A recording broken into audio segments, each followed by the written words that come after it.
I'm just over a month late on this, but Star Wars Celebration and Andor and everything going on with Star Wars in April and May has made my reading slow going. But I finally finished Into the Light by Claudia Gray, so now it's time to talk about it. And since it's been out for a month, I will be including spoilers in here, so be warned. The plot revolves around the planet Kashyyyk, the homeworld of the Wookiees, which is attacked by the Blight, the Drengir, and the Nile, all at the same time. Reath Silas leads a team of Wookiees, Jedi, and Wookiee Jedi to fight back and investigate the Blight. They discover an ancient Sith relic called a thorn seed that was planted there millennia ago, but its darkness was kept at bay by a grove of white Rocher trees that are incredibly strong in the light side.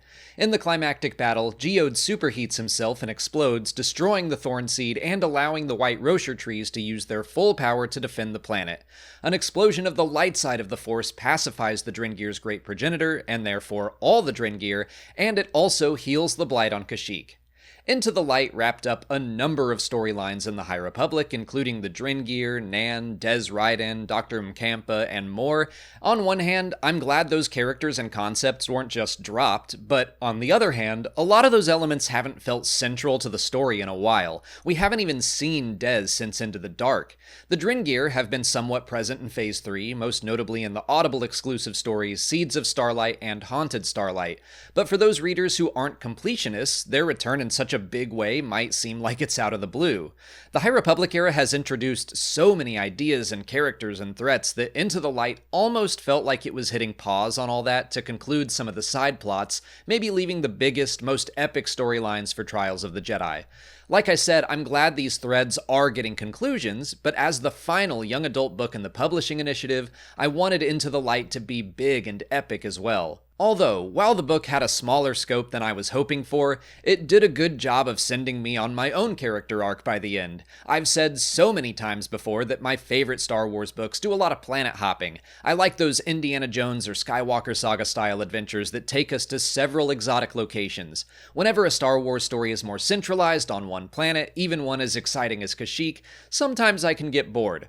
But there's a great line at the end of the book that I loved. "We saved one world," Reath thought. "When we're fighting on a near-galactic scale, it's easy to think of one planet as something small, but it's not. It's an entire population, an entire culture, primeval forests, including one wiser and more powerful in the Force than even the Jedi Council. Just one planet means something." It's a good reminder that not every heroic act has to be the biggest and most epic thing imaginable. When we're facing down an overwhelming sense of dread and opposition, it's incredibly daunting to think, how do we save, say, the entire country from marching into fascism? That's too much for one person to handle, but what we can do is help just our community or just one person. There is still so much value in the small-scale victories. Not everything has to be big and epic all the time. And even if I don't love it when stories are centralized on one planet, Claudia Gray wrote some very cool new lore about Kashyyyk. It also tied in very well with the threats and dangers seen in other stories like Star Wars Jedi Fallen Order. But everything she created surrounding the White Rocher Tree Grove was awesome. I was absolutely leaning in for everything surrounding the trees and the thorn seed they held at bay.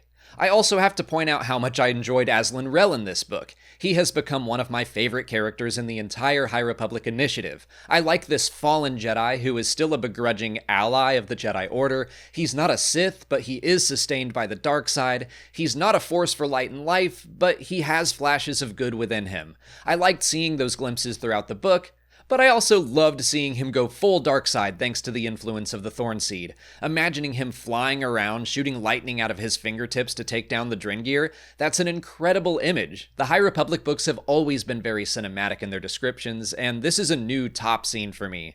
And I thought it was a nice touch that Aslan's allies didn't really know what to make of the Force lightning because they had never seen it before.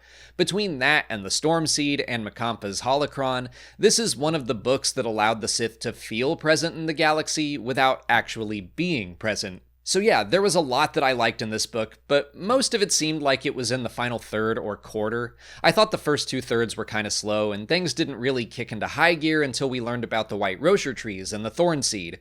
Reath and Aslan and Briaga are all favorite characters of mine in the High Republic, but Mkampa and the Drengir have always felt like side threats more than primary ones. I liked what Into the Light had to say, but the plot didn't excite me as much as I was hoping for in the final young adult book in this entire series. I get the sense since a lot of the most important story beats are being saved for Trials of the Jedi, which makes sense as the conclusion of everything.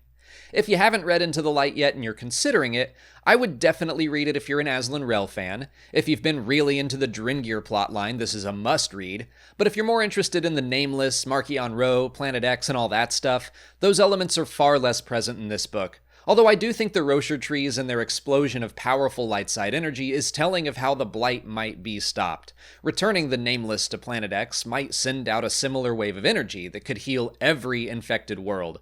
Hindsight might show Into the Light to be more important than I'm realizing right now. If you want to listen to Into the Light for free, you can do that on Audible. Just click on the link in the description or visit audibletrial.com/Star Wars Explained to sign up for a free trial, which will give you a credit for a free audiobook you can use on Into the Light.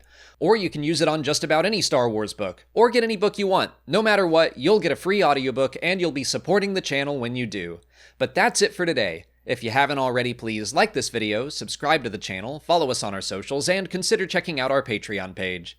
As always, thanks for watching, and may the Force be with you.